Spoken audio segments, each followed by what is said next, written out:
And we're back. And taking the gum out, and we're back. All right, shall we get on with the topic of the day? Well, fighting for love, Jolene.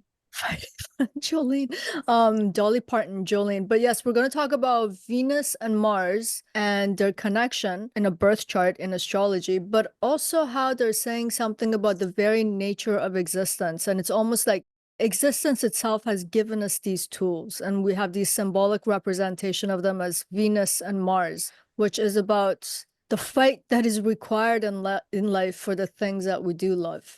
And we're just going to kind of like conversate through this and talk about the symbolism and how they can manifest in a complementary way. Shall we? You mean if somebody has this placement?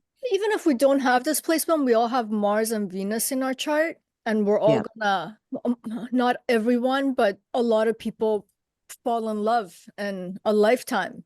And when you do at the beginning, you know that feeling of falling in love, it's so pleasant, it's euphoric almost. And then once when you're in it knee deep, you do love that person, but it requires a kind of a fight or a war to maintain these connections because life is constantly throwing stuff at us, at the individual because of their own personal growth, at just circumstances in life that are always changing, shifting, altering. So the currents of life can actually pull us apart from each other, and it's always doing it. This is one of the reasons why it's so easy to lose things. It's so easy for things to go haywire and negative. But in order for us to build something and to make something, it demands all of our life force. And if we actually pay attention, we're fighting to keep life together. Because if we just leave it to the natural order of life, things feel or seem that they are drifting apart at all time. And in a lot of my writings, the way I've come to explain this is that the nature of existence itself is about growth and expansion. So it's naturally creating gaps between things. And it's our job for the things that we care about, we're passionate about, to constantly be involved in this war of maintaining the connections. And the connection and the union is Venus. And the fight for, not a fight against, but a fight for, that fight is Mars. So even if they're not conjunct in a chart, we all have Mars and Venus. We all go through these kinds of life circumstances. So it's like life lessons for all of us in terms of what they are in their best manifestation almost.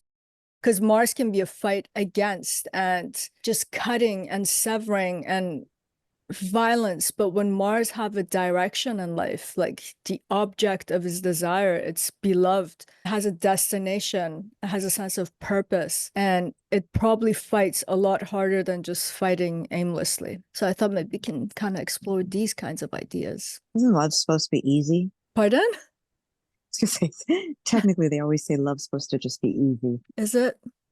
Well, we know it's not, but I'm just saying that's what people say. If it's not easy, then, No. You know, even in romantic comedies where everyone gets their happily Yeah, ever after, the process to the supposed hypothetical happily ever after is some sort of a conflict. There's a climatic moment that these two people are not going to be together, and then somehow they have to fight for it. So even in the arts, even in a mode of entertainment, we're trying to make light of it and put that positive slant to it. We still can't tell this narrative without the fight. So it's like it's part and parcel with it. And it doesn't have to just be about love of another person, like your lover, the beloved and the lover. If someone is passionate about their arts or their work or anything in life, what they'll find if they reflect on the process, so much of the process is to fight against the elements of life to be able to stay connected to the element of the arts or their work and things of that nature, to overcome so many obstacles all the time. So love in its feeling, it's good, but in its process, it brings Mars in, and Mars is a malefic. That's what it symbolizes, right? So it brings that harshness into the process of love in order for us to stay connected to the things that we love. No? yeah, no, I agree with you. I'm just saying that like when you hear any kind of advice column or advice podcast or, If it's too hard, then it's not love. yeah, Yeah. yeah. That's what we are Yeah. kind of taught, right? If you Yeah. listen to, like, I listened to a podcast today, actually, and that's exactly like, if you have to spend so much energy into it, Yeah. then it's not the real deal. And I So mean, what are they prescribing? So how is it supposed to be? part of it I can understand though. Yeah. If you are with someone, for example, I know you said it could be art, it could be your work, it could be anything, but let's just say it's a person and it's so toxic that it's just draining you. It could be a friendship. So you might try to work it out for a while Yes. because you've been friends since kindergarten or something, but at some point it shouldn't be so draining. Well, toxic and abusive, they need to be defined, and there should be a differentiation between hardship and toxicity, I feel, Mhm. in the sense that, look, when we take the symbolism of Venus and we take how it's supposed to function, it's supposed to bring subject A and subject B together to connect. And from their connection, a third variation is supposed to emerge from it. In Vedic astrology, Shukra represents semen. So it is actually trying to merge the two so that the sum is greater than the parts that went in it. You have toxicity, dysfunctionality, and things of this nature when the two people together doesn't add up to something more. And you can see that in different facets of life. They're energetically drained, their work goes down the drain, their relationship with other people goes down the drain. Everything is just becoming less and less instead of growing. So I think it's good to keep such things in mind and not put a quote unquote red flag, the word everyone likes to use, like this is toxic. This might just be hard because it's like two people are struggling to grow together, two people are struggling to build something together. Like these things are not easy. People are going to evolve throughout a lifetime, but it's like, can that process of evolution take place? If it can, it's going to be very difficult to adjust and to change and to constantly trying to reconnect and constantly trying to get to know the other person. The other person is going to resist you because they're trying to carve out a new identity, for example. So there's going to be like a storm of things that are just not going to feel good. There's a sense of rejection, resistance, but these things don't make it toxic. This is that work part of it, to constantly trying to reconnect with that person and to get to re-know them again. But yeah, but if someone's like straight up abusive and the entirety of both parties' life force are just constantly being drained, they're probably fighting against each other and not for each other. And I think that's another part to look at.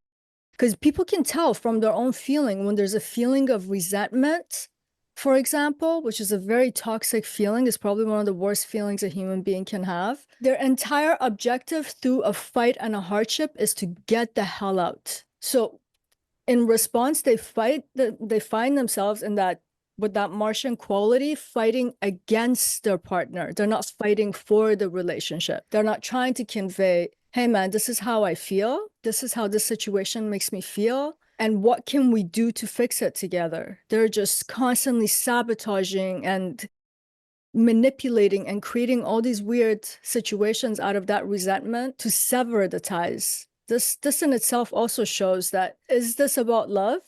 Because when that undertone of love is in a relationship, no matter how hard things get, people don't want to lose their person. So I think some self-honesty is important too. A lot of time people will accuse other people of being toxic where they themselves are toxic too. That's another thing. Like this resentment internally that comes out as manipulation in the relationship, because the subconscious, it might even be a conscious choice to want to sever the ties, but one is, let's say, acting like a coward, but they can't do it. They're actually manipulating the other person to do it so they can be set free. There are all these weird dynamics that can happen. So as to assess what is love, and I think to accept that Martian quality, that the symbolism of Mars, the fight and the war, also the passion and the hotness, all of it will come in there, is important. But there's also that type of love, of unconditional love, that sometimes you just need to let someone go. Do you actually believe that, or do you think that's a cliche? I think, I mean, there's certain situations, right? Like you may love someone, they may love you, but it just may not be the right time. I actually know somebody, interesting enough. It's a crazy story. She dated this one guy, like maybe 10 years before or something, like a long time ago. long story short, they literally moved to different countries, started new lives. I think even they might have even married other people. I can't remember. And randomly came back because they're both from the same city originally, bumped into each other and rekindled and ended up getting married. And now they have like 2 kids or something. The serendipitous moments of life. And we like to give a lot of meaning to those things. But in terms of, I don't know, maybe I don't think the I love don't, goes. yeah, but I don't think the love goes, but I think you sometimes have to accept the fact that it's just not going to work for whatever reason. I don't think that love goes, but that's why I'm saying, like, sometimes you can still love a person from afar. From my perspective, and when I take these symbolic notations or just the symbols into consideration, Venus knows nothing of distance. So you're just applying that Martian thing. So if it's about love, love is about connection. And I feel like that thing of like when you love someone, you let someone go. In my world, the only time that applies is that I am in a burning building. My beloved's in a burning building. I throw him out. I burn and I'm letting him go. But in terms of you're both alive, you both claim to love each other, but then you turn your back and you walk away. That's anti-Mars in a sense that you're cowards. Isn't that also that's anti-Venus in a sense that you can't connect. So in every way, these two symbols are being described at their utmost dysfunctional way. But what if the other person's married, for example, right? Or the other person is like, there's other restrictive situations. So you just move on. Well, no, my point is not when they moved on. I'm saying when they were together and when they loved each other, they probably did not have the tools in their toolkit to know how to fight for it. Yeah, maybe. If they did, I'm sure when they reflect back, they're like, how beautiful it would have been for us to know how to love each other. And we also had those 10 years of memories and experiences and grew together. Oh, no, but I don't think you heard me. They got back together. They ended up getting married. No, but yeah, I know. I'm saying, but they had like 10 years apart, right? Yeah. So I'm saying, like it was crazy, actually. Yeah, but I'm saying they probably didn't have the tools to know how to fight for this properly. So they turned their back to it out of weakness, not out of strength. Because the strength of Mars, when connected to Venus, it's to fight for love, to do that selfish fight of let's just turn our back because I need to take care of my own and you take care of your own. That's just Mars. There's no Venus involved in that. So I'm talking about the interconnectivity of these two planets. Even when we take our developmental phase within our families love us. So it's another form of Venus. Sometimes. Yeah, all these cases are sometimes, right? Not debatable. all people fall in love. Not all people will get married. Not all families love each other. Not all families love each other. Yeah, that's true. But here's the thing. You have a child, you love them to death. And at the beginning, it seems like they love you to death. Everything's good. And then these hormones come along during puberty. And then the child wants to figure out, because they're no longer a child, they're adolescent now, they want to figure out their own identity. One of the first things that they're going to do is one of those Martian things. Sever connection with family in so many different ways because they're trying to figure out who they are. Now, if the parents don't keep fighting for the child to constantly trying to connect, this is the exact stage where adolescents get disconnected from their family. And it becomes a certain kind of a scar for the rest of their life. And the funny thing is, you do this in a healthy way. You keep loving them and you keep trying to connect with them through these changes that they're going through. When they come out of it by the end of their teen years, they will reconnect back to the family because now they're settled in their new identity. So it's like this act of turning our back against people that we love. It's a sure way of losing them because the waves of life will just take us. And like your friends, that couple, that's an exceptional case because in a lot of cases, almost all, that's not what happens. Oh yeah, I know. That's why I was amazed. Yeah. Like when she told me about it, I was like, wow. Yeah. Once when the waves of life pick you up and they start taking you, it's very hard to fight against the current, because people break up, they end up dating other people. It's just like when someone dies. The first year is dreadful because, oh my God, here comes the first holiday. Here comes the first birthday. Here comes that first season that was their favorite. That day is like 365 days of pure pain because your brain is just relearning what it means to be without them. Year 2, you're just starting to learn how to live without them. It's like, okay, this hurts, but what can I do this year on this day? So the third year comes, so your own life, the waves of the new starts to submerge the old, and our memories even goes with it too. The feelings lessen with it too, all the pain lessens, all of it. So that's what I'm saying. It's like, if you're willing to let go, you often just have to let go. Oh yeah, they're not the norm at all. Like I said, I think they both actually got married. Like it's kind of crazy. But that's very rare. Super rare. There was clearly a reason. Well, exes always bump into each other at some point. Often. I guess that's true.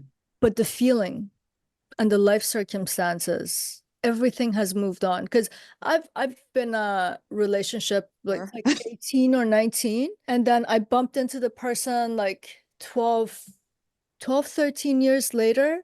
Oh, wow. Okay. And I was amazed at how much this person was a stranger to me. And I'm quite certain I felt the same way to them. They were single, I was single, but all those feelings had been wiped off, and they were not a bad person. The relationship, there was no explosion, no toxicity, no bad feelings. It's just that life moved on. And when and that's normally. Yeah, almost 100% of the times. I'm telling you, your friends are an anomaly that happened. That is rare to none. Rare to none. But going to cases that are more common so more people can relate, right? Yeah, when we let go, we have to realize that the fight is a million times harder too. And I guess that power of discernment has to come in terms of like, who do we hold on to? Who do we fight for? Because it's our life force. It's our energy. Again, it's Mars. We're investing it somewhere. Yeah, I mean, the norm is once you let go, it's dead. Yeah, it's done. It's done. Moved on. I mean, there might be a little bit of leftover residual for a couple months back and forth or a year, whatever. But then, it's basically severed. It's done. Yeah. And a lot of times it's done ugly. It's left ugly. Yeah, that's the bad part. But what do they say? 6 months, if you make it to 6 months, is very likely you'll make it to a year. If you make it to a year, it's 2 years. 2 years is likely you'll make it to 4. 4 years to 7 or 8. So it's like exponentially getting bigger. And they say when you break up with someone, within the first 6 months, there's usually no way back. Very little chance within a year. And that's because life happens and we learn how to get along without the other person. The brain starts rationalizing, justifying. People date other people, people sleep with other people, like all the ways that the connective tissue of that relationship was held together and it was sacred and it was personal, just starts to become impersonal. So the person starts to become impersonal. Do you believe that people have one person, like that person? I like to think a person can have more than one person, but a person has to be very lucky to find someone compatible more than once or twice.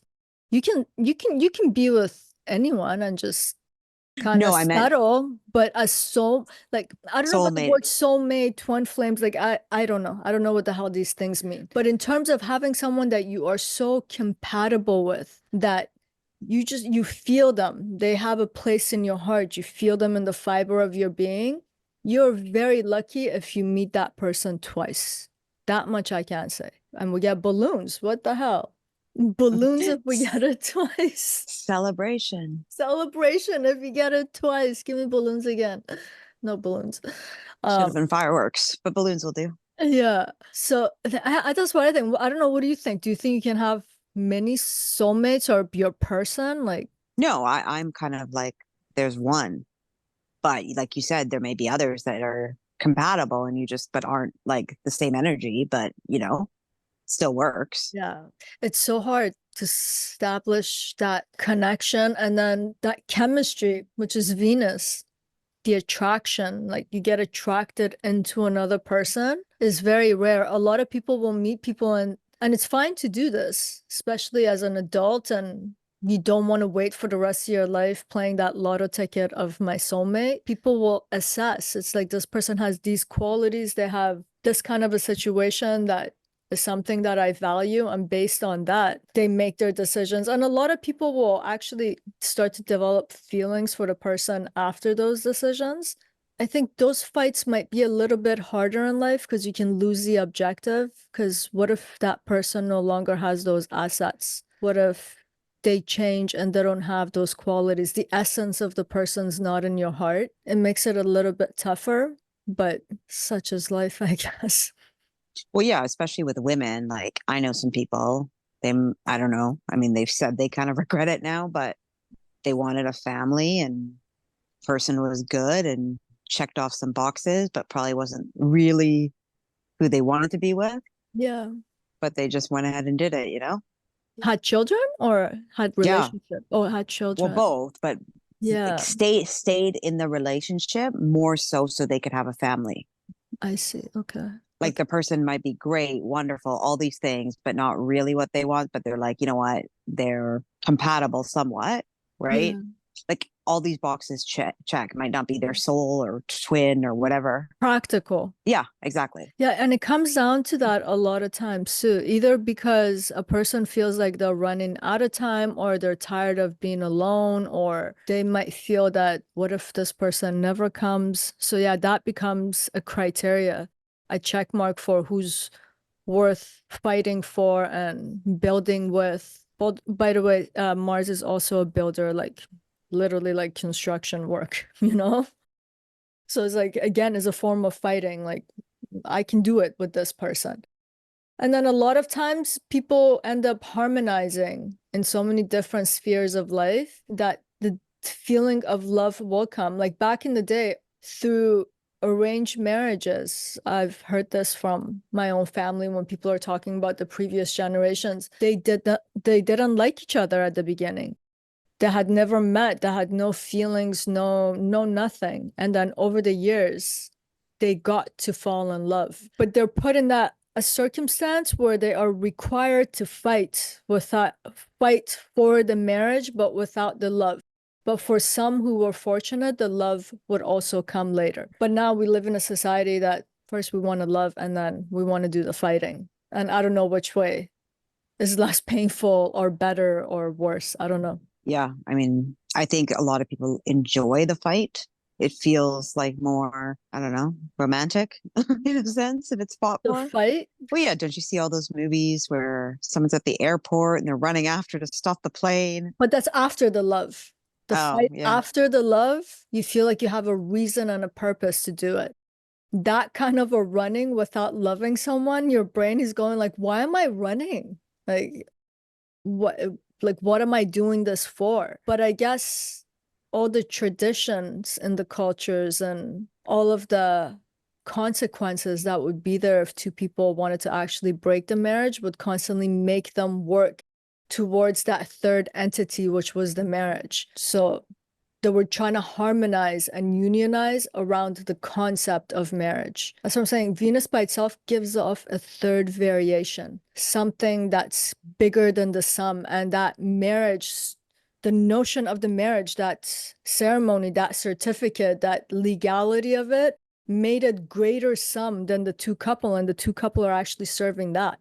That's how it was in the traditional cultures. But I think today is just when people don't have that feeling of love, they don't know what they're fighting for. And then in a relationship, in its duration, while two people are alive, a million things will come up where this feeling of connectivity, which is love, lessens. And then they feel like, I don't love the person. I think that a lot of people lose sight of the fact that you have to just, this is where you pull on that Martian energy to now fight to connect with the person. And when that fight is victorious, that feeling of love comes back again. Yeah. But when you let so much time go in between this, you actually forget that you love them. No, that's a forgetting is Saturn and Moon related because Moon is the retention of our experiences as memory. And Saturn represents time with long duration of time, the retention of it, and Mercury in terms of recalling it. they all get hindered and slow.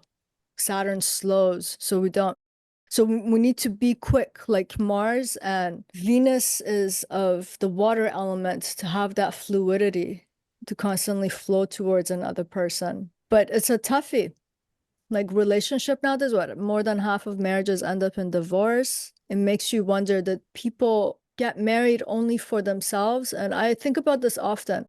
Was this marriage because the parties involved wanted to get married for how they needed to feel? Was this a marriage of for practical reasons where things were rationalized at the get-go, and then they figure out that they actually can't love each other, fight for each other, fight for their relationship? Like, what is it? Because over 50% is a lot, Or is it just because that we don't take this concept seriously anymore? It's just like dating, but it's not, because it has a lot of consequences. Once when you divorce, a division of assets, if you have children, it's still a painful process, and still 50% of people do it. It's not convenient.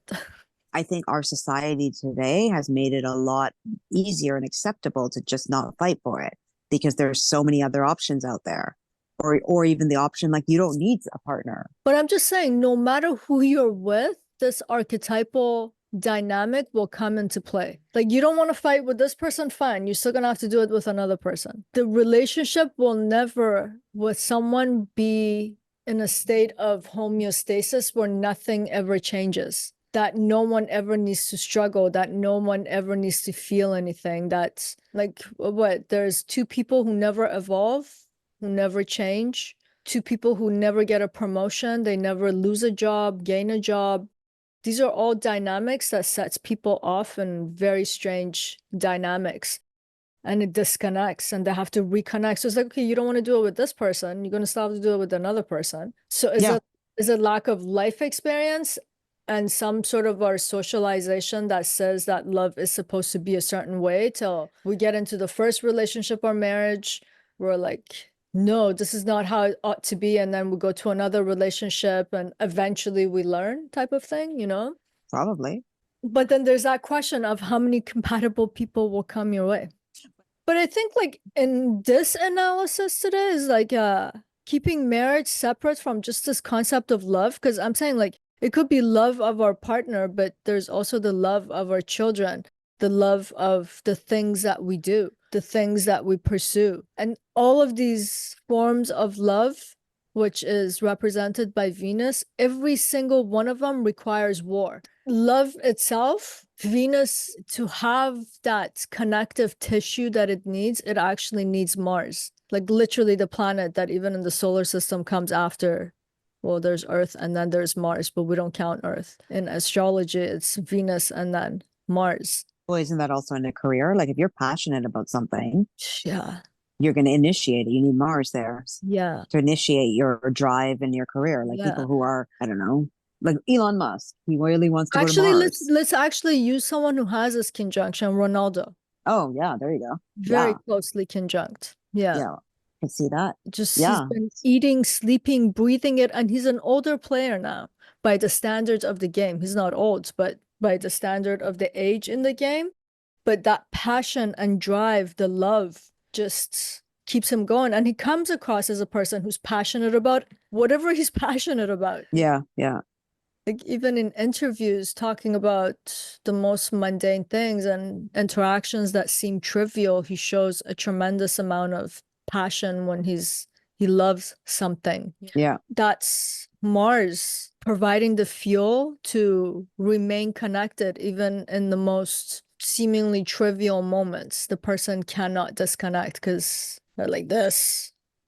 The fight has eliminated all the space in between, has closed all the gaps, all the lacks. Everything that separates is just like the strength of Mars, the muscles of Mars is holding all the tissues together. Yeah, it doesn't surprise me that he would have that placement because, yeah, like you said, when you watch him speak about stuff and dedication and And then, sorry, go ahead. I was going to say that famous thing where he took away the Coca-Cola and said, agua. Yeah. And what was I just gonna say? Oh, and then love, when it comes to be related to anything external in the world, where we're actually trying to stay connected to it, we need action. Like a mere feeling is not enough. I realized this in my early 20s. It doesn't matter. Like I understood, it doesn't matter that you're telling someone that you love them. It's just words. Like what you want them to accept the fact that you love them, and you gotta act, you gotta show it. And that's again, Mars. It's not Venus. Venus is not the planet of action. It doesn't symbolize that. Mars does. So that gesture of doing things, taking care of things, and all those acts are Mars. Again, love necessitates Mars. Venus and Mars again blend together really nicely in this way too. Because there's nothing more patronizing than someone who has zero external gestures of love, and then they tell you, I love you, and then they expect you to just take that, and that should be enough, when let's say the entirety of that relationship and life is a mess. It's like, it's not enough. One has to act and show it. And that's Mars again. It doesn't matter that we feel it. It needs to be demonstrative, demonstrated, shown, and acted. So yeah, again, they come to connect in that way too. And then when these two planets, their symbolism goes haywire, that's when you get couples fighting each other. Breakup also comes from this symbolism, because Mars is now severing the connective tissues that's holding these two people together, for example. Add a Saturn to this conjunction, resistance to act, even though the person might love the person. It's exactly the case of what I was just saying. Is not enough just to feel it. You have to show it, but there's this resistance and stubbornness to act, and that also jeopardizes relationships, for example. Yeah, so love and war. Actions speak louder than words. They do, right? Yeah. Yeah. And when you mix we like to attribute the word care to the moon. And yes, moon is caring in terms of nurturing. But the smallest action that show our gestures of care is actually, to enact them, is actually Mars. The kind of care that the moon gives us is to hug us and pull us in towards them and hold us. But when you're sick and you need someone to go get you some medicine, that act of care, the action of it, is actually initiated by Mars. Yeah, Mars is when it's functional in terms of the ways, in terms of things that we human beings value. Mars has that malefic nature, but when Mars's fight and fire is directed towards the right place, it warms things up, it cooks things up, it fights for the right things, it eliminates and protects the things that need to be eliminated for maintaining the goodness of things, you know? And Mars, in all of his narrative, in terms of its mythologies and in the Eastern tradition, he's always upright. He's moral. He's dharmic. It just needs a sense of direction. And love is a directive force for Mars. It's like, oh, I need to connect with that. All right, let's do it. I need to eliminate that so that we stay connected. All right, I'm going to war to eliminate that. Just needs direction and aim. Aim the arrow. So I don't know. I think, do you have anything to say or to add? No, but I mean, you can totally tell you're very passionate about love. I was gonna say, if someone were to play this back, they'd so see like my energy towards it, like just Yeah. the comments I made and your energy towards it. I felt like you were involved, but I do have No, a not thing that I for wasn't love. involved. No, not that I wasn't involved, but I'm probably more on the cynical side. Oh, you think you're cynical about love? I don't think I don't get that. I feel like you're rational about it. Maybe practical, pragmatic. Yeah, but not cynical. But for me, it's like this, I don't feel that I got my life's lessons of love. I actually got it from writing. And the way that you have to show up every day, the way you have to fight yourself, fight the world. Like we make jokes about me not turning my phone on till 3 p.m. Yeah. This is my commitment and act of love to that craft. It's like when you're with your lover, if you keep looking at your phone, you're trying to watch TV together, have dinner, you keep looking at your phone and you don't give them that attention. There are people who file divorces because of that, from that lack of attentiveness and attention. So I feel like it's been so demanding on my body, my mind, my social life, my finances, all the sacrifices I had to make. I feel like this craft or this art has taught me what love is. And I think that's where the passion comes out of. And because of it, now when I look at my human dynamics, it's taught me what's required of me to maintain those connections. When I look at the rules of the game, they also apply there. Like if I don't give my attention and attentiveness and show up and act and do and sacrifice, they die too. Those relationships die too. So I think that passion comes from observation of that and feeling it every day. And I started writing in my teens, so it's been many decades. So it's been a war, you know? So yeah, I think that's where the passion's coming from. It's not love just because I'm obsessed with the topic of love, but just being in the particular process and observing it and how demanding it is to continue, but then how rewarding and how beautiful and how much goodness comes out of it on the other end that's beneficial for oneself and for other people. That's what love does. I mean, the sum is greater than the parts that go in, and it takes a lot out of us. But I think the point of it is to give way to a third variation. People have children for this reason too.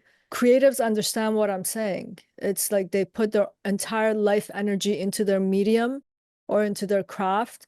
In relation to that, in love with that, it creates many children for them. That's their children. Human beings in general, person A, person meets, they love each other, and that child is an expression, a third variation of that love. It's the love does this. So it's I mean, when you look at parents too, their entire life force and energy is drained just to sustain that. They have to fight, they have to do so many things just to keep that child alive and going and raise that person. So it's just when I look at like from every angle, it's playing itself out.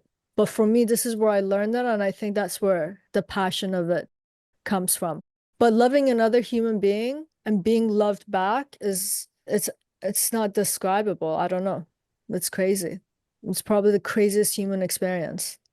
And I consider myself a bit of an adrenaline junkie, just like bungee jump, skydive. And those are great feelings that are just very like out of this world. But that feeling of loving someone and feeling loved is pretty, it's a crazy human experience. I'm pretty sure animals have it too. I don't know if it's the same way. Oh, I think animals have it. I think so too. Yeah. Because when I look at people's animal friends, Yeah. the affinity that they have to the human being is sometimes it exceeds the human's affection. Yeah. 100%. Like the attention, the attentiveness, the care and the consideration. My cat has shown me more care and consideration than a lot of human beings. Which is interesting because normally cats or cat I like know, people right? like to hate on cats. Yeah, yeah. She does have like a power dominant complex. Like she has to make sure that I know she's in a position of power in relation to me, and that when she knows that I know, she's so affectionate. She does like these really funny things. But in general, like look at dogs, it's crazy, you know? Oh yeah. Not just like any, I think any animal. I mean, even if Yeah, you watch like birds and stuff feed their yeah, babies right? or any animal. Like I told you, like well, I mean, bears are very common, but you'd see like a mother bear protecting its cubs. If you try and touch one of those cubs, that Yeah. bear's coming after you. Yeah, I think we human beings have been very arrogant or stupid to just dismiss that to instinct. Then our love might just be instinct. And animals are made for life. Try messing with their mate, male or female, they will rip Oh you yeah. apart. Yeah, yeah, like what? Yeah, like you say you have blue jays around your house, they mate for life. Eagles mate for life. Oh, really? Yeah. Interesting. Yeah, it's very interesting. Love is everywhere. That's the point. I think I just screamed into the mic. Sorry about your ear. You really love your love. I really love my love because love is everywhere. Like our bodies is an expression of love from the atomic to the cellular level to our organs. This whole totality that's held together, connected, it's an expression of love. God itself as a concept is it's expressing something about love. If it is the entirety of existence and if it's self-contained and all the parts are within and connected, that is an expression of love. So it's like everywhere we look, every animal, every plant, every ecosystem, every solar system, every galaxy.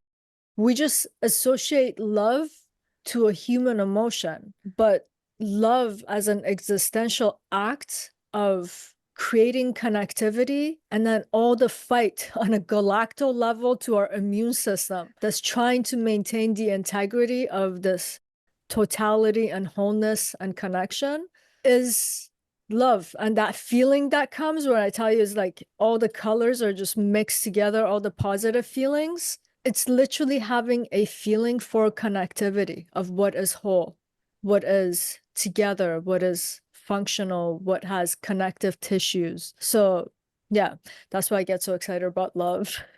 Almost like a devotion. Everywhere. Yeah. Devotion, yeah. Yeah, devotion is an act of connection, is an act of inner love. You're expressing it internally, you know, maybe it's devotion towards your God, devotion towards your family. But yeah, it's a feeling that's constantly keeping you connected. So yeah, love is everywhere, guys. Love is everywhere.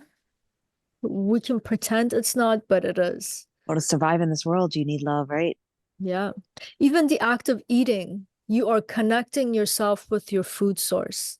And then it can get very poetic in some ways. It's like the act of eating is an act of love because you're connecting your body to some body of some aspect of the world, its body, and you're connecting yourself to the world. And then if you have that religious or spiritual slant, this world belongs to the God. So it's like your body and the world and the God, that connection. So yeah, it's however way we flip this coin, the act of love is there. And the most painful components of our lives in terms of how we experience it in our emotion is the act of destruction, which is severing those ties. It is severing, destroying, annihilating, cutting. Anything that severs, like literally getting stabbed, even in our flesh, is disconnecting the connective tissues of our body, and it actually creates pain. You know, even when we visually watch people at war, what we're watching, people running in separate directions, building collapsing, and that one wholeness becoming into whole parts, falling into parts. All of this stuff evokes feeling of pain. So love is like the feeling of connection, which includes all the positive emotion, whereas pain is very distinct and sharp, that comes from destruction. Well, don't you see a lot of musicians, like their music comes out of pain from love? Yeah. Either from fighting for love or losing the battle. Losing, but yeah, love. I mean, if we look at anything that we've done that's grand in our life, that's memorable, that it might have been very difficult, but it was an act of love. Truly an act of love, the way that we were able to give ourselves. We couldn't do that if we were indifferent or if we hated someone or blah. It was an act of love. Like raising children is an act of love. Like that kind of dedication. Caring for ill parents for a long time is an act of love. Creatives who are in their process for a long time, it's an act. You can't fake these things. And usually it's because of the fight that's required and that you can't fake it, not because of the feeling of love. You will break, or you just lose your sense of purpose. You're like, what am I fighting for? This hurts too much. Yeah. And there's song, yeah. Now you should chime in one of those breakup songs. Oh, I should want to what? You should edit in one of those songs, like one of those. I'm trying to think of the song. Is it John Legend? I can't put songs in videos. You know that? I'll get taken down, copyright infringement. Oh. So should we just wrap it up here? Sounds good. Sounds good. So that's it for today. Much love. Till next time.